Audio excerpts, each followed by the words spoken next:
और दोस्तों आप देख रहे हैं स्टैटिस्टिक्स माय पैशन और इस वीडियो में हम जानेंगे हेटेरोसेडेस्टिसिटी के बारे में और इसकी डेफिनेशन से लेके हम सभी इसके डिटेक्शन और कॉन्सिक्वेंसेस वगैरह वगैरह जितनी भी चीज़ें होंगी इसके पूरी डिटेल हम इस वीडियो में बताने वाले हैं।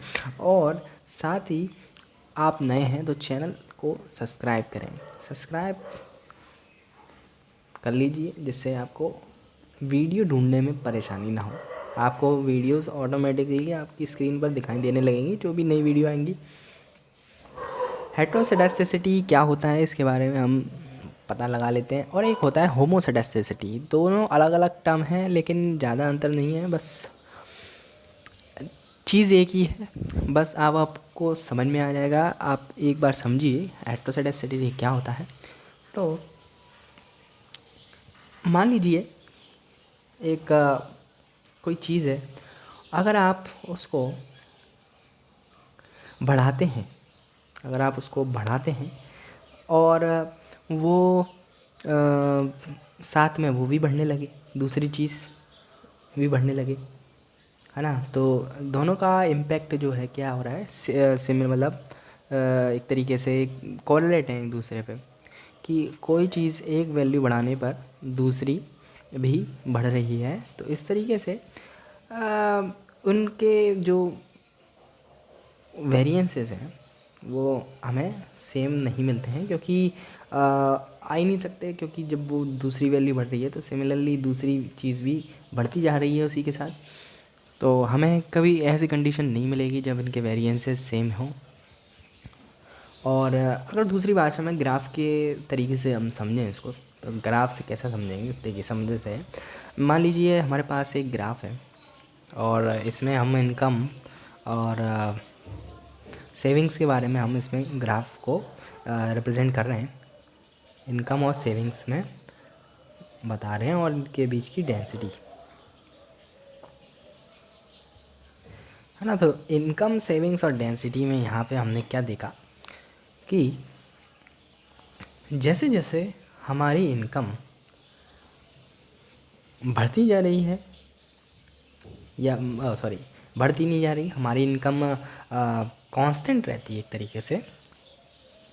जितनी इनकम हमारी इनकम है उतनी ही हमारी इनकम आगे भी चल के रहती है। तो हमें हमारी सेविंग्स में, ये हमारी सेविंग्स मान लेते हैं, तो ये हमारी सेविंग्स में कोई अंतर नहीं दिखाई देता है। हमारी जितनी इनकम रहेगी उतनी हमारी सेविंग्स चलती जाएगी। और इस तरीके से मतलब हमें ये पता चल रहा है कि अगर हमारी इनकम कांस्टेंट रहती है तो हमारी सेविंग्स भी कांस्टेंट रहती हैं, है ना। तो ये तो हो गया हमारा होमोसेडेस्टिसिटी का टर्म, है ना। होमोसेडेस्टिसिटी इतना बड़ा वर्ड है। अब दूसरा एक और चीज़ है हेटेरोसेडेस्टिसिटी, है ना। हेटेरोसेडेस्टिसिटी में थोड़ा सा डिफरेंट है, वही इनकम है यहाँ पे, वही डेंसिटी है, वही यहाँ पे हमारी क्या था, सेविंग्स, है ना। तो अब इसमें क्या देखने को मिलेगा कि हमारी जो है इनकम बढ़ रही है, हमारी इनकम बढ़ती जा रही है ना।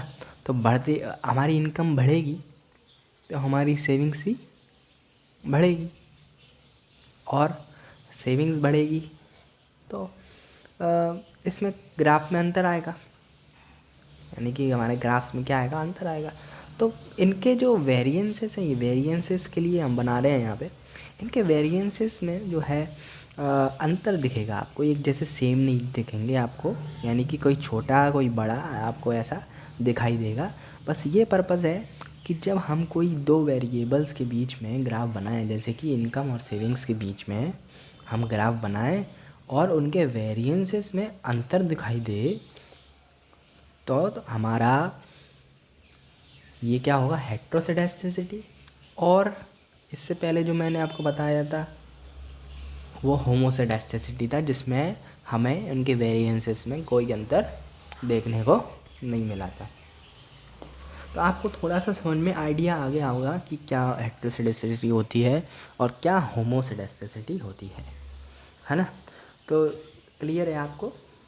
अब देखिए मैं डेफिनेशन बोल रहा हूँ, डेफिनेशन को आप नोट कर सकते हैं, जिसमें the variance of each disturbance term ui conditional on the chosen values of the explanatory variable is some constant number equal to sigma square. This is the assumption of homoscedasticity or equal spread, that is equal variance. Symbolically हम इसको कुछ ऐसे denote करते हैं, u i square equal to sigma square. अब आपको थोड़ा सा क्लियर हुआ होगा, मतलब मैंने डेफिनेशन आपने अगर नोट करी हो तो डेफिनेशन मैंने ये बोला कि जो वेरिएंसेस हैं ईच टर्म ऑफ यू आई यहाँ पे एरर टर्म है, डिस्टर्बेंस टर्म भी कहते हैं इसको। डिस्टर्बेंस टर्म का वेरिएंस हमें एक्सप्लेनेटरी वेरिएबल के कंडीशनली एक्सप्लेनेटरी वेरिएबल वो हमें कांस्टेंट नज़र आता है इक्वल टू सिग्मा स्क्वायर। तो ये समझ में आ गया होगा कि हमें हमेशा सिग्मा स्क्वायर जो है इक्वल मिलता है। दूसरा, अगर हेट्रोसेडेस्टिसिटी की बात करें तो यहाँ पे बिल्कुल इसका अपोजिट है, तो हम इसको कंट्रास्टली बोलेंगे। Contrast conditional variance of yi increases as x increases, yi increases as x increases. Here the variances of yi are not same, hence there is heteroscedasticity. तो इसमें सिम्बॉलिकली जब हम बात करेंगे तो कुछ ऐसा नज़र आएगा आपको, यहाँ पे आई स्क्वायर जुड़ जाएगा, है ना। यहाँ पे सिग्मा स्क्वायर था केवल, यहाँ पे आई स्क्वायर हो गया, यानी कि यहाँ पे 1 2 3 कुछ भी आ सकता है आई की जगह, यानी कि हर टर्म का वेरिएंस डिफरेंट है। इतना क्लियर हुआ आपको? अगर नहीं क्लियर हुआ तो आप बताएं कमेंट में, फिर से वीडियो बनाएंगे हम। There are several reasons why the variables of ui may be variable, some of which are as follows. देखिए यहाँ पे कुछ रीजंस दिए गए हैं, इन रीज़न से आप और ज़्यादा समझ पाएंगे कि क्यों हमारे जो वेरिएबल्स हैं वो डिफरेंट वेरिएंसेस देते हैं हमें, यानी कि हमारा जो वेरिएंस है वो थोड़ा सा डिफरेंट हमें क्यों मिलता है कंडीशंस में। तो इसको आप और ज़्यादा क्लियर कर सकते हैं, एग्जांपल सुनते जाइए और क्लियर होता जाएगा आपका। तो जैसे कि मान लीजिए पहला एग्जांपल है, जैसे कि मान लीजिए आप टाइपिंग प्रैक्टिस कर रहे हैं और टाइपिंग प्रैक्टिस में आप शुरुआत में आपकी टाइपिंग स्पीड बहुत स्लो है, बहुत धीरे धीरे आप टाइपिंग करते हैं, लेकिन जैसे जैसे आप टाइपिंग में सुधार करते जाएंगे अपनी टाइपिंग में और प्रैक्टिस करेंगे तो आपकी जो कंसिस्टेंसी है, आपकी एक्यूरेसी है वो बढ़ जाएगी। लेकिन अभी जो है टाइपिंग जो है आपकी स्लो है और एरर्स ज़्यादा है, एरर्स इसमें ज़्यादा आ रहे हैं, समझ रहे हैं आप। वेरिएंसेस ज़्यादा है, इसका स्लो है, वेरिएंस ज़्यादा है, और इसमें उल्टा है। अब आप प्रैक्टिस कर चुके हैं, बहुत सारी प्रैक्टिस करी है आपने, आफ्टर 60 डेज़ के बारे की बात चल रही है, आफ्टर 60 डेज़ बाद आपकी टाइपिंग स्पीड फास्ट हो गई है और अब आप एरर काफ़ी कम कर रहे हैं, यानी कि आपकी गलतियां जो है काफ़ी कम है, वेरिएंस कम है, यानी कि कहने का मतलब ये है वेरिएंस कम है। तो समझ में आया आपको कि किस तरीके से हम जो हैं वेरिएबल्स, हमारा जो वेरिएबल से कैसे रिएक्ट करते हैं, है ना।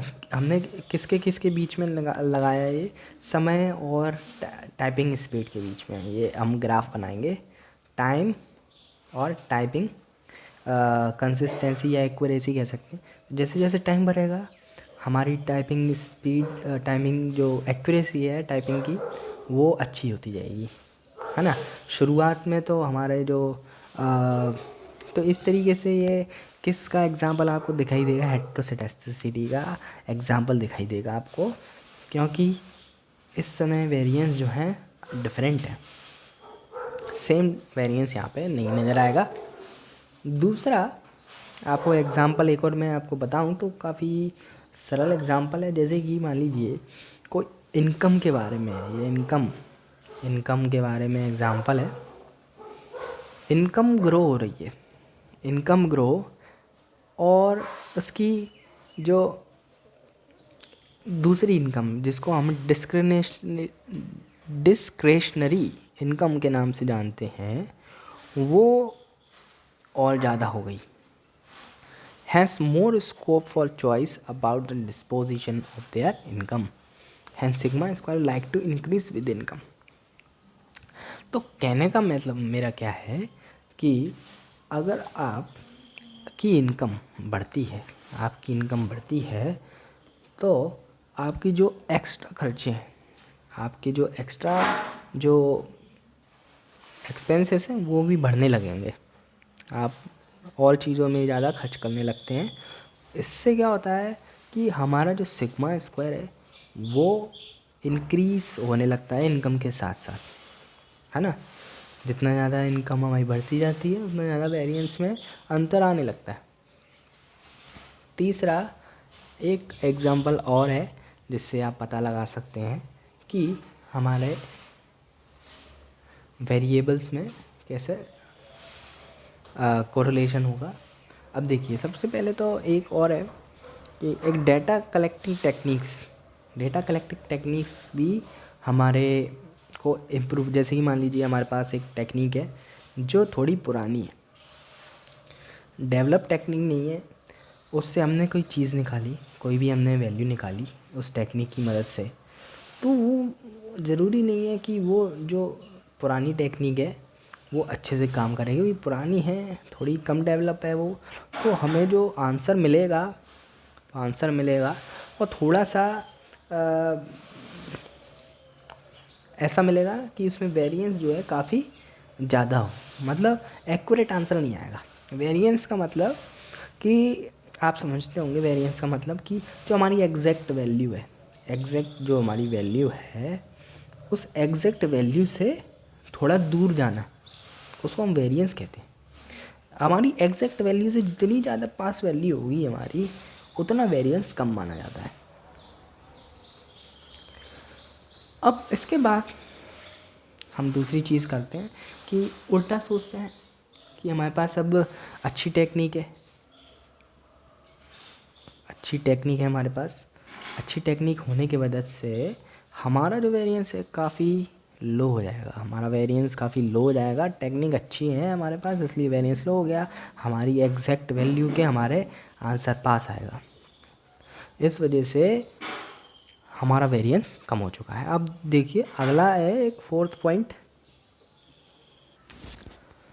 चौथा पॉइंट है जिसमें आउटलायर्स के बारे में बताया है कि हेट्रोसेडेस्टिसिटी हमें कब मिलेगी, जब हमें आउटलायर्स उसमें अगर प्रेजेंट हो तो हमें क्या मिलेगी, ये हेट्रोसेडेस्टिसिटी देखने को मिलेगी। एक तो हो गया पांचवा। अब आउटलायर्स होते क्या हैं, सॉरी ये फोर्थ पॉइंट था। फोर्थ पॉइंट में हमें ये मिला कि प्रेजेंस ऑफ आउटलायर्स,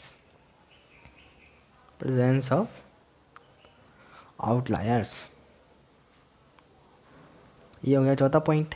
अब आउटलायर्स होते क्या हैं, आउटलायर्स वो होते हैं ऐसे ऑब्जर्वेशन जो कि डिफरेंट होते हैं in relation to the observation in the sample.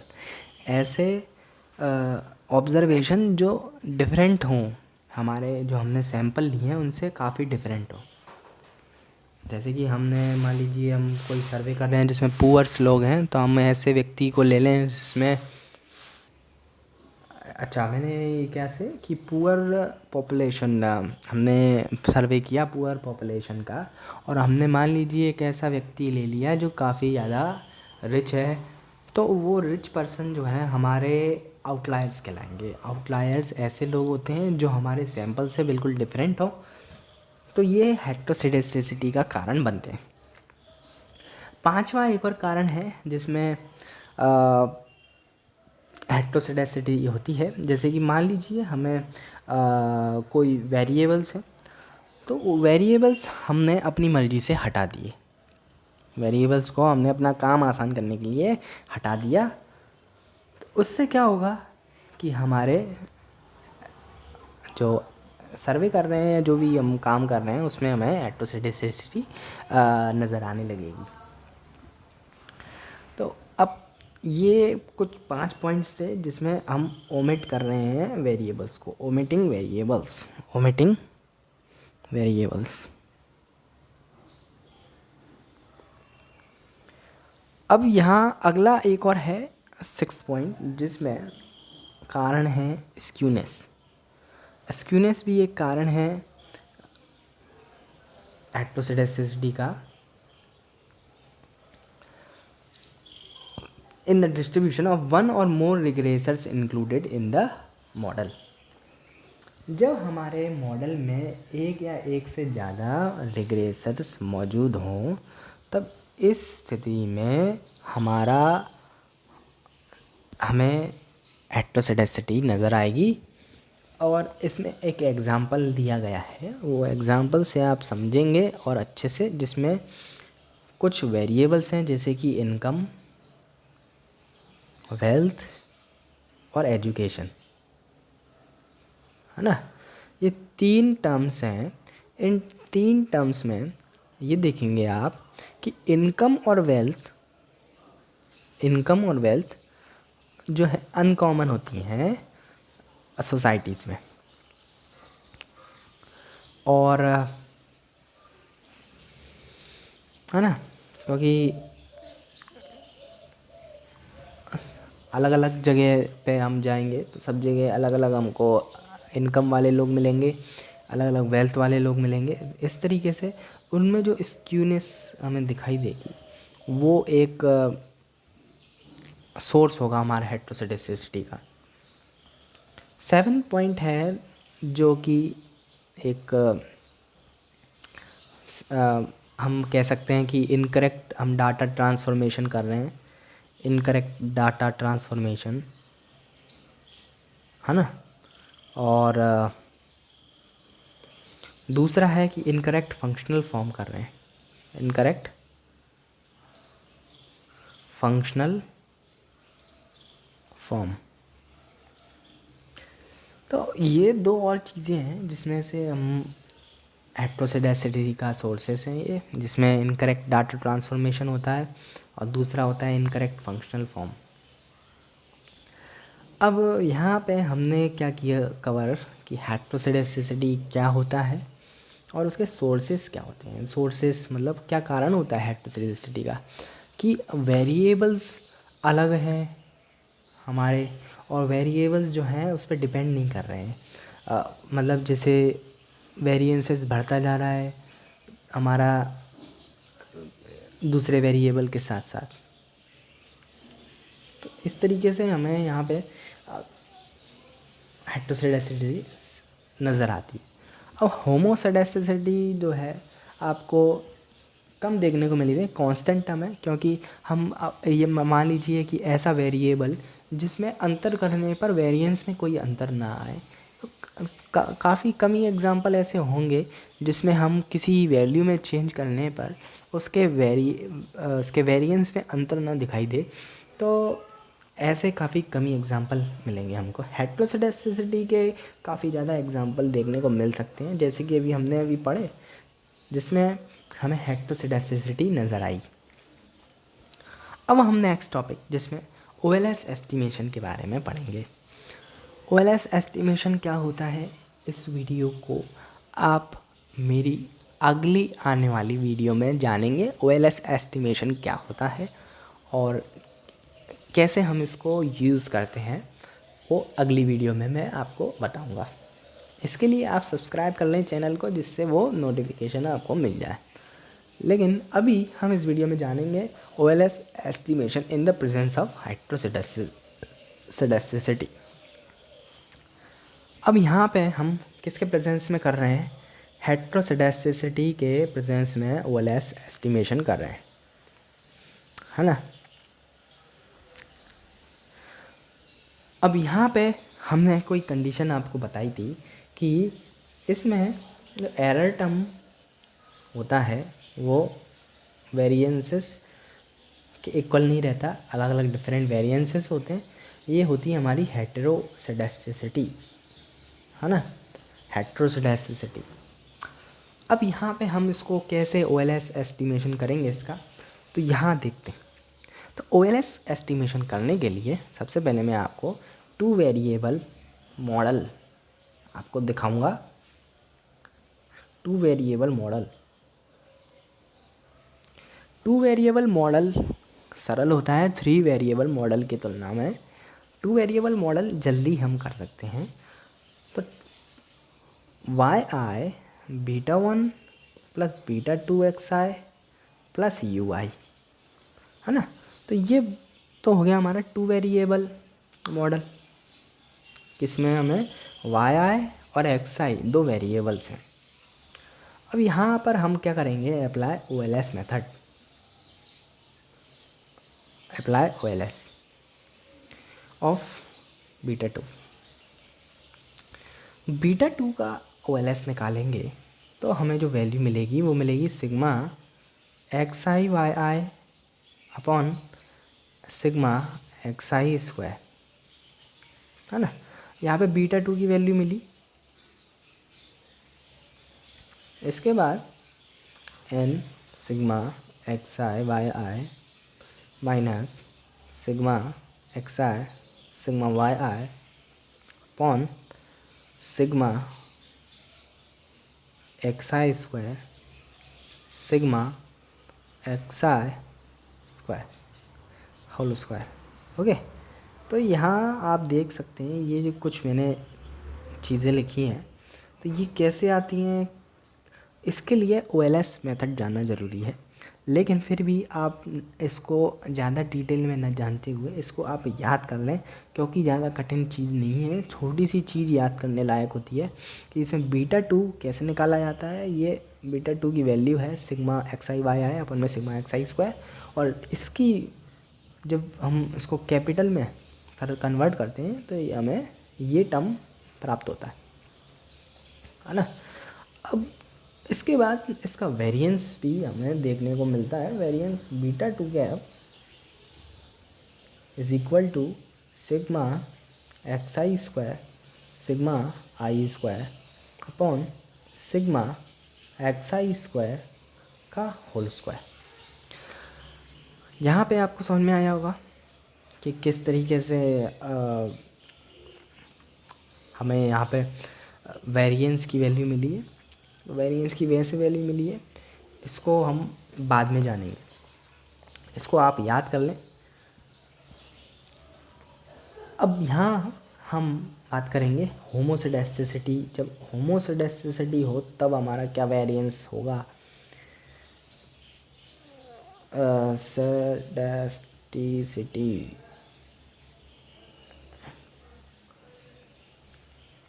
इस कंडीशन में सिग्मा i स्क्वायर हमारा सिग्मा स्क्वायर में कन्वर्ट हो जाता है, क्योंकि वेरिएंसेस इक्वल हो जाते हैं तब हमारा सिग्मा i स्क्वायर इक्वल हो जाएगा। तो वेरिएंस β2 कैप सिग्मा स्क्वायर तो सिग्मा xi स्क्वायर। तो इतना सा है कि बस इसमें से ये हमारा वेरिएंस हो जाएगा β2 का, है ना। तो ये कुछ टर्म्स हैं, इसको आप याद कर लीजिए, ये आपको काफ़ी मदद करेंगे OLS मेथड निकालने में। और साथ ही साथ अब हम इसके आगे एक दूसरी मेथड है जिसका नाम है GLS method, generalised least square method. इसको हम जानेंगे कि ये क्या मेथड है और OLS से क्यों बेहतर है ना। तो GLS जनरलाइज्ड लीस्ट स्क्वायर।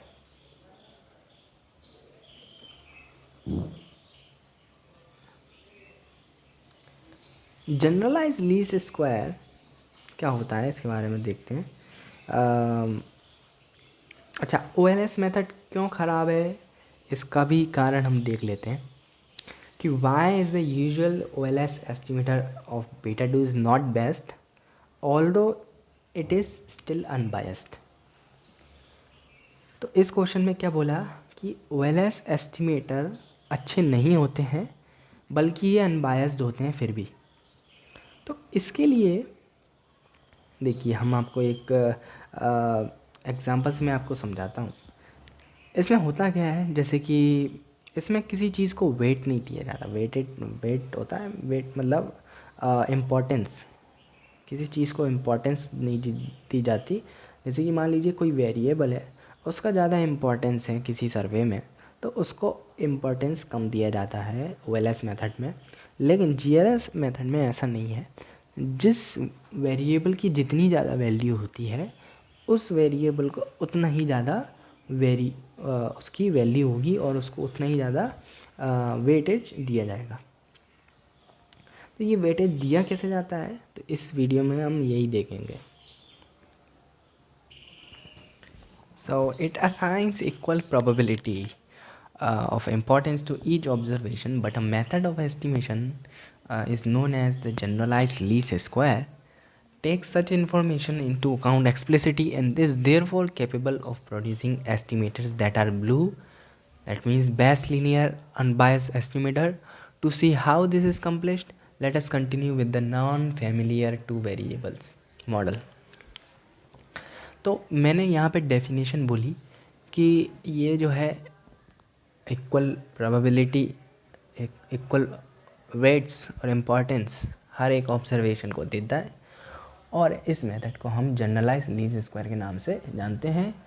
और हम इसे एक मॉडल से एक्सप्लेन करेंगे जिसमें टू वेरिएबल मॉडल यानी कि YI beta 1 plus beta 2 XI plus UI। Okay, अब हम अपने काम को आसान करने के लिए यहाँ पर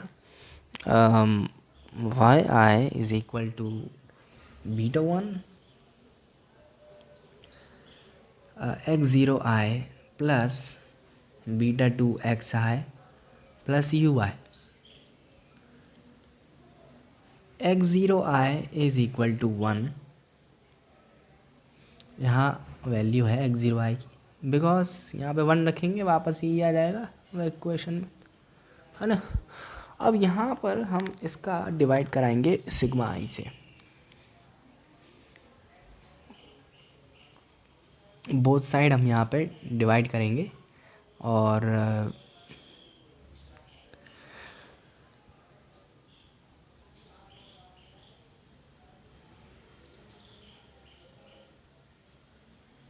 अच्छा, यहाँ तक आपको समझ में आ गया होगा। हमने बोथ साइड सिग्मा आई से यहाँ पे डिवाइड कराया है।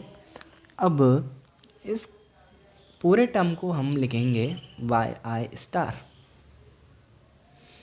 Beta 1 X0 I star plus beta 2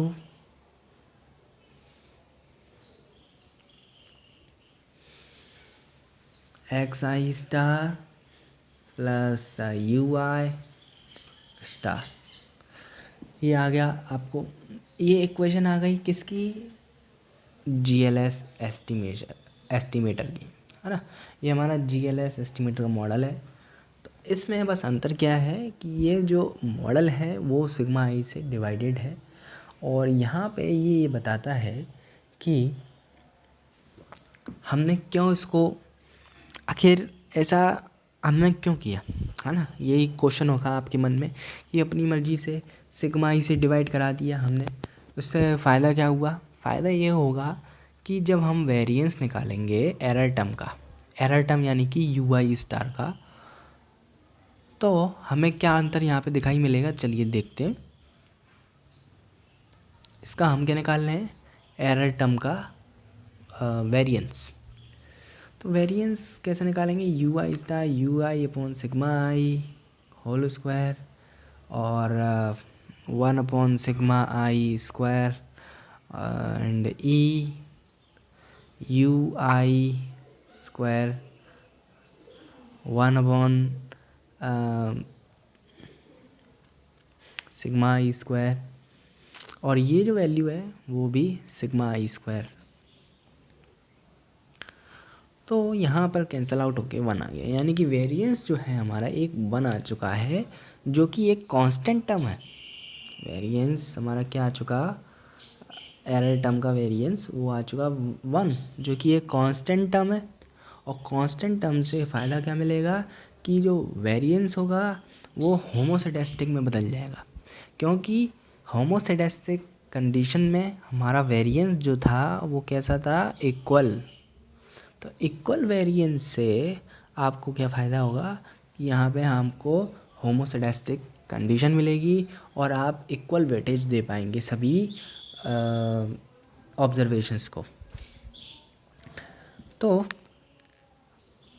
this procedure of transforming the original variable in such a way that the transformed variables satisfy the assumption of the classical model and applying OLS to them is known as method of generalized least square। तो आप इसे note कर लें जो मैंने बोला कि ये एक ऐसा प्रोसीजर है जिसमें हम ओरिजिनल वेरिएबल्स को एक इस तरीके से ट्रांसफॉर्म करते हैं कि जो ट्रांसफॉर्म वेरिएबल्स किए गए हैं जो सेटिस्फाई करेंगे क्लासिकल मॉडल को, और उस पर हम अप्लाई करते हैं ओएलएस मेथड, जिसे हम जनरलाइज लीस्ट स्क्वायर मेथड के नाम से जानते हैं। हम इन शॉर्ट हम ये भी कह सकते हैं कि जो जीएलएस होते हैं वही ओएलएस होते हैं, लेकिन अंतर क्या है कि ये ट्रांसफॉर्म्ड वेरिएबल्स होते हैं, और ट्रांसफॉर्म्ड वेरिएबल्स हमारे स्टैंडर्ड लीस्ट स्क्वायर एजम्पशंस को फॉलो भी करता है। तो इस तरीके से जीएलएस एस्टिमेटर्स जो हैं एक ब्लू कंडीशन में हमें देखने को मिलते हैं, BLUE। अब ये ब्लू कंडीशंस क्या होती हैं, अगर आप वीडियो देखना चाहते हैं कि ब्लू क्या चीज़ है, अगर जानना चाहते हैं तो कमेंट करें, अगर आपको पता है तो ना करें। चलिए आगे बढ़ते हैं। अब यहाँ पे हम अपनी एक्चुअल मैकेनिक्स हम यहाँ पे करेंगे। तो यहाँ हम देखेंगे कि जो हमने वैल्यू थी Y I upon sigma I beta 1 star x 0 I upon sigma I beta 2 star X I upon sigma I और यू आई अपॉन सिग्मा आई। अच्छा, यहाँ हमने ये इक्वेशन अभी देखी थी, इस इक्वेशन को हमने कैसे लिखा था, Y I star beta 1 star और X 0 I star plus beta 2 star X I star और यू आई स्टार। अब हमें मिनिमाइज करेंगे GLS to obtain GLS estimators. अभी हमें GLS एस्टिमेटर्स निकालने हैं, तो वो कैसे निकालेंगे, बस अब यही निकाल रहे हैं हम। तो GLS एस्टिमेटर्स को निकालने के लिए हमें मिनिमाइज़ करना होगा सिग्मा यू आई स्क्वायर को। ये OLS मेथड जैसा ही है सेम, इसमें हमें यू आई स्क्वायर को मिनिमाइज़ करना होता है by squaring of both sides of equation. जो हमने अभी निकाली थी इक्वेशन कौन सी, ये, इसको हम क्या करेंगे, स्क्वायर करेंगे और समेशन कर देंगे बोथ साइड और स्क्वायर कर देंगे, है ना। तो ये आपको समझ में आ गया होगा कि किस तरीके से स्क्वायर करते हैं, क्या करते हैं। तो मिनिमाइज़ करना होता है, तो बस यही तरीका है, यू स्क्वायर को इधर ले आओ और स्क्वायर लगाओ, सबका स्क्वायर करो और उसका समेशन कर दीजिए। समेशन करने से आपका जो इक्वेशन है वो मिनिमाइज़ हो जाती है। जैसे हम लीस्ट स्क्वायर मेथड भी कहते हैं। अगर आपने लीस्ट स्क्वायर मेथड पढ़ी हो, अगर नहीं पढ़ी है तो भाई कमेंट करो, उसको भी समझा देंगे, है ना। तो यहाँ पे स्क्वायर आएगा एक्स आई स्क्वायर, यहाँ पे लिख नहीं पा रहा हूँ मैं, बीटा 2 एक्स आई स्क्वायर। अब यहाँ हम क्या करेंगे, sigma U I upon sigma I इसको खोल देंगे, क्योंकि इससे हमें फ़ायदा मिलेगा एक, जो अभी आप देखेंगे क्या फ़ायदा मिलेगा। सिग्मा आई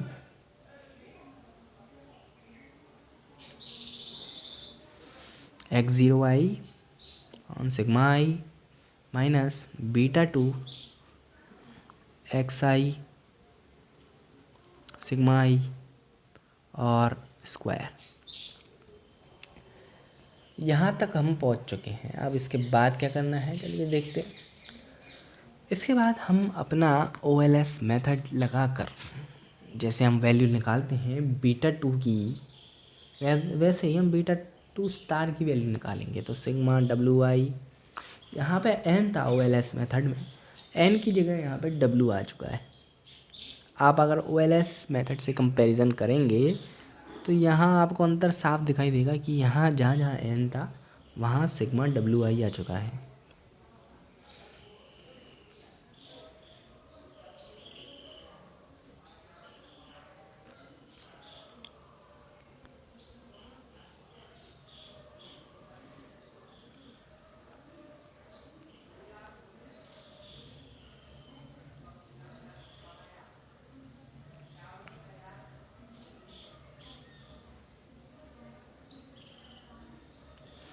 यहाँ पे वाई आई लिखेंगे और ब्रैकेट क्लोज करेंगे। ओके, ऐसे ही वेरिएंस बीटा 2 स्टार निकालेंगे तो हमें क्या वैल्यू मिलेगी, सिग्मा WI अपॉन सिग्मा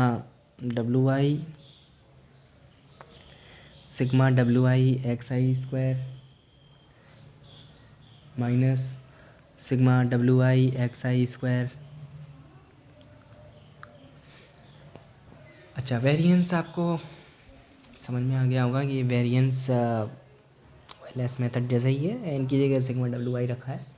और यहाँ पे weightage what is the WI को निकालने के लिए हम 1/σi² करेंगे, है ना। तो ये WI है। अब WI की वैल्यू भी तो पता होना चाहिए, तो हम इसको इसमें रख के निकाल सकते हैं। सिग्मा आई हमें पता ही रहता है क्या होता है, बस इसमें रख दो आंसर आ जाएगा।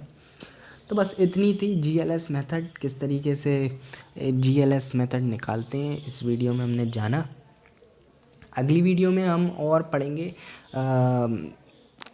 एक्टोसिडासिटी के बारे में, और नई वीडियो पार्ट 1 इसको मैंने बनाया है, पार्ट 2 और देखिएगा। तब तक के लिए शुक्रिया इस वीडियो को देखने के लिए।